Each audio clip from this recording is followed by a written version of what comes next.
Tema 10: A paixão e a morte na cruz. Cristo morreu por nossos pecados, para livrar-nos deles e resgatar-nos para a vida divina. Número 1.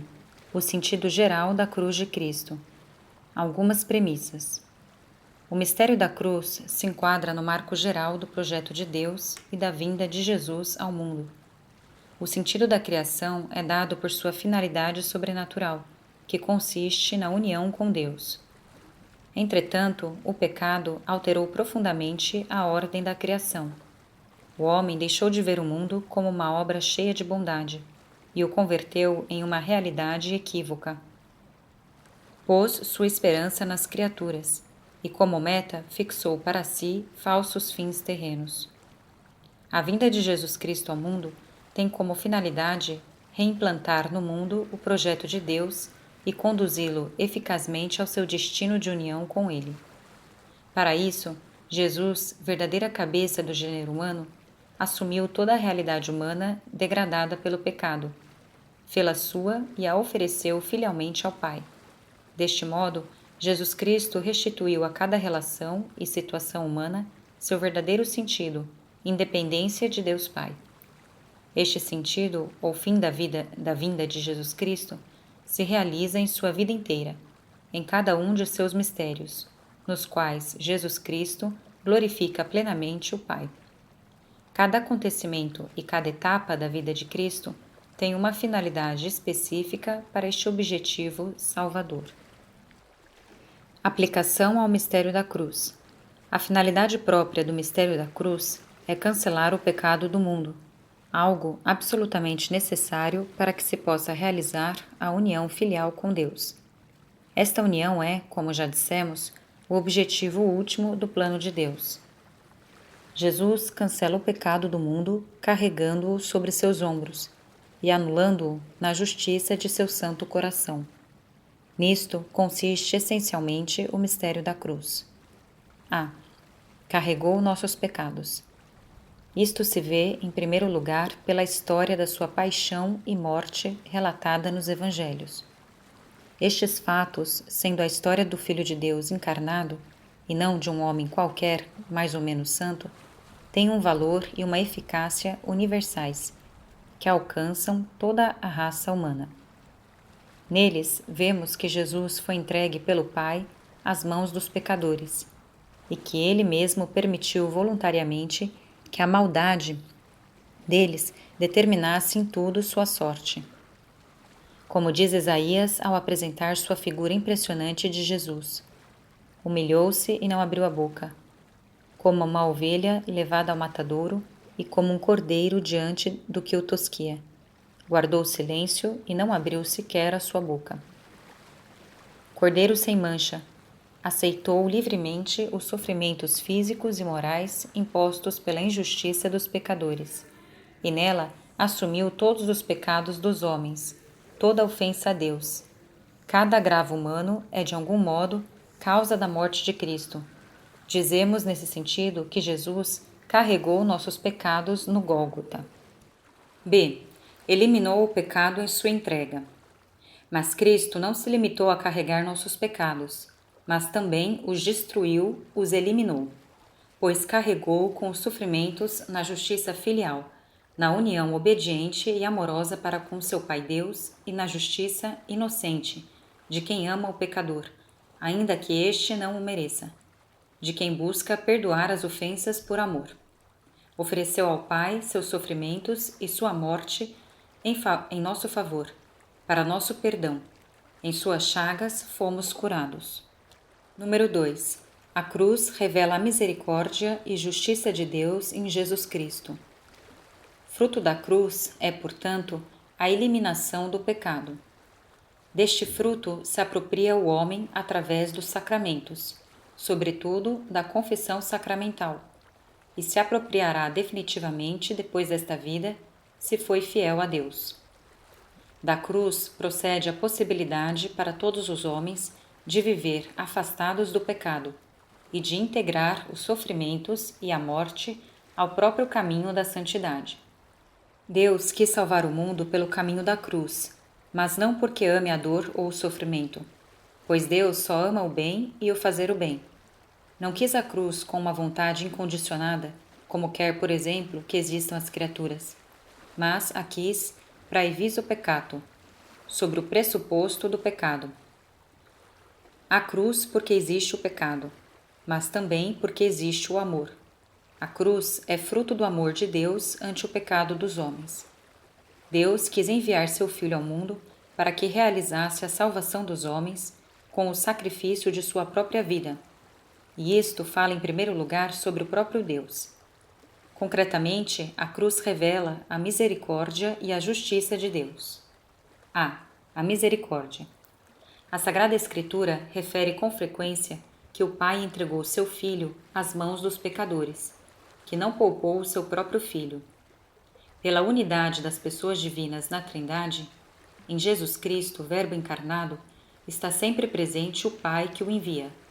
Por esse motivo, após a decisão livre de Jesus de entregar sua vida por nós, está a entrega que o Pai nos faz de seu Filho amado, consignando-o aos pecadores. Esta entrega manifesta mais que qualquer outro gesto da história da salvação, o amor do Pai para com os homens e sua misericórdia. B. A cruz nos revela também a justiça de Deus. Esta não consiste tanto em fazer pagar o homem pelo pecado, mas, mais propriamente, em devolver ao homem o caminho da verdade e do bem, restaurando os bens que o pecado havia destruído. A fidelidade, a obediência e o amor de Cristo para com seu Pai Deus, a generosidade, a caridade e o perdão de Jesus a seus irmãos os homens, sua veracidade, sua justiça e inocência, mantidas e afirmadas na hora de sua paixão e de sua morte, cumprem esta função. Esvaziam o pecado de sua força condenatória e abrem nossos corações à santidade e à justiça, pois se entrega por nós. Deus nos livra de nossos pecados pela via da justiça, pela justiça de Cristo. Como fruto do sacrifício de Cristo e pela presença de sua força salvadora, podemos sempre comportar-nos como filhos de Deus, qualquer que seja a situação que estejamos atravessando. Número 3. A cruz e sua realização histórica. Jesus conheceu desde o princípio e de modo adequado ao progresso de sua missão e de sua consciência humana, que o rumo de sua vida o conduzia à cruz. E o aceitou plenamente. Veio para cumprir a vontade do Pai até o último detalhe. E esse cumprimento levou-o a dar sua vida em resgate de muitos. Na realização da tarefa que o Pai lhe havia encomendado, encontrou a oposição das autoridades religiosas de Israel, que consideravam Jesus um impostor. De modo que alguns chefes de Israel acusaram Jesus de agir contra a lei, contra o Templo de Jerusalém, e em particular contra a fé no Deus único, porque ele se proclamava Filho de Deus. Por isso o entregaram a Pilatos, para que o condenasse à morte. Os que condenaram Jesus pecaram ao rejeitar a verdade que é Cristo. Na verdade, todo pecado é um desprezo de Jesus e da verdade que ele nos trouxe da parte de Deus. Neste sentido, todo pecado encontra lugar na paixão de Jesus. A paixão e a morte de Jesus não podem ser imputadas indistintamente nem a todos os judeus estão vivos, nem aos outros judeus que depois viveram no tempo e no espaço. Cada pecador, isto é, cada homem, é realmente causa e instrumento dos sofrimentos do Redentor.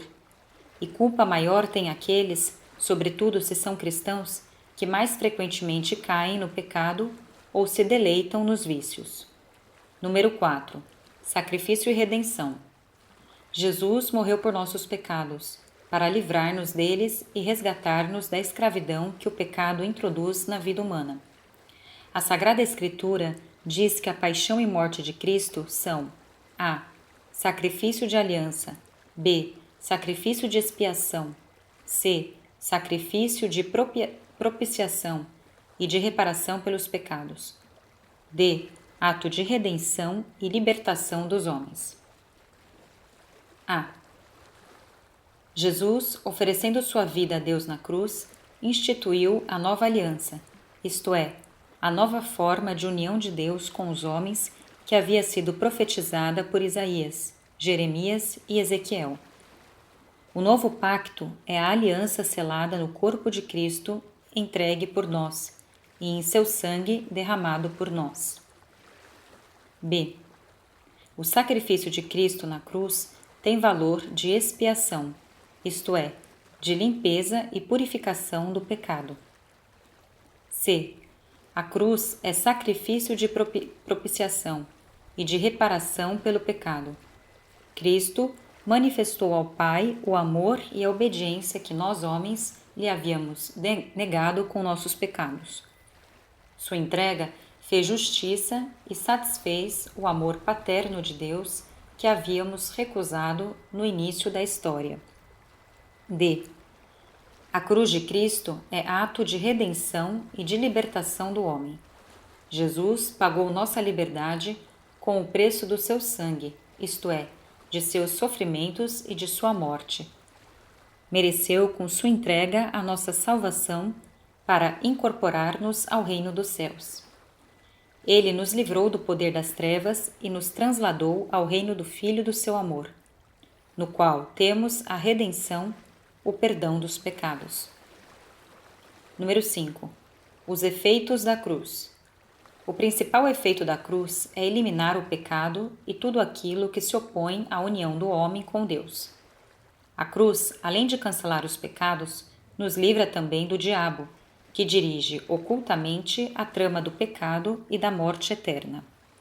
O diabo nada pode contra quem está unido a Cristo, e a morte deixa de ser separação eterna de Deus e permanece apenas como porta de acesso ao destino último. Removidos todos esses obstáculos, a cruz abre para a humanidade o caminho da salvação, a possibilidade universal da graça. Junto com sua ressurreição e sua gloriosa exaltação, a cruz é causa da justificação do homem, isto é, não só da eliminação do pecado e dos demais obstáculos, mas também da infusão da vida nova, a graça de Cristo que santifica a alma. Cada sacramento é um modo diverso de participar na Páscoa de Cristo e de apropriar-se da salvação que dela provém. Concretamente, o batismo livra-nos da morte introduzida pelo pecado original e nos permite viver a vida nova do ressuscitado. Jesus é a causa única e universal da salvação humana, o único mediador entre Deus e os homens. Toda a graça de salvação dada aos homens provém de sua vida e, em particular, de seu mistério pascal. Número 6. Corredimir com Cristo. Como acabamos de dizer, a redenção realizada por Cristo na cruz é universal. Estende-se a todo o gênero humano. Mas é preciso que chegue a aplicar-se a cada um os frutos e os méritos da paixão e morte de Cristo, principalmente por meio da fé e dos sacramentos. Nosso Senhor Jesus Cristo é o único mediador entre Deus e os homens. Mas Deus Pai quis que fôssemos não só redimidos, mas também corredentores. Chama-nos a tomar sua cruz e a segui-lo, porque ele sofreu por nós, deixando-nos exemplo para que sigamos suas pegadas. São Paulo escreve: Eu estou com Cristo na cruz, e não sou o que vive, mas é Cristo que vive em mim. Para alcançar a identificação com Cristo, é preciso abraçar a cruz. B. Completo em minha carne o que falta à paixão de Cristo, por seu corpo, que é a Igreja. Podemos ser corredentores com Cristo. Deus não quis nos livrar de todas as penalidades desta vida, para que, aceitando-as, nos identifiquemos com Cristo, mereçamos a vida eterna e cooperemos na tarefa de levar aos demais os frutos da redenção.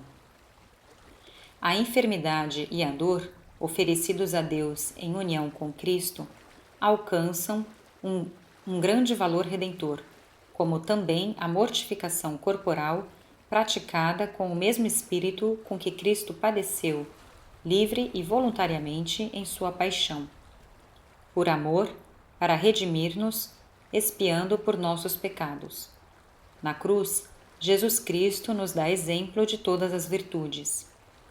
A. De caridade. Ninguém tem maior amor do que aquele que dá a vida por seus amigos. B. De obediência.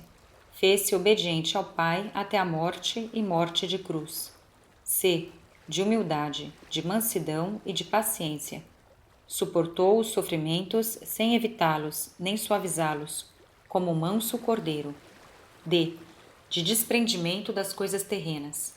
O Rei dos Reis e Senhor dos que dominam aparece na cruz desnudo, burlado, cuspido, açoitado, coroado de espinhos, por amor. O Senhor quis associar sua mãe, mais intimamente que ninguém, com o mistério do sofrimento redentor.